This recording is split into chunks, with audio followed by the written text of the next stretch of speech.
Былтыр пандемиялык шартка байланыштуу өлкөдө 3000ден ашык спорттук иш-чаралар өтпөй калды. Дүйнөлүк абалды эске алуу менен көптөгөн мелдештер артка жылдырылып, кыргыз спортчулары катышып ийгиликке жете турган пландар ишке ашкан жок. Бирок ага карабай жыл соңунда мелдештерге өлкөнүн курама командасы ийгиликтүү орундарга жетишип, жыл жыйынтыгын жакшы чыгарды.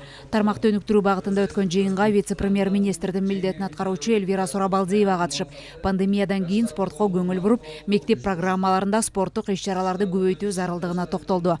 Азыркы тапта негизги максат Токиодо өтө турган Олимпиада жана Туркияда боло турган 4-чү дүйнөлүк көчмөндөр оюндарына даярдык көрүү.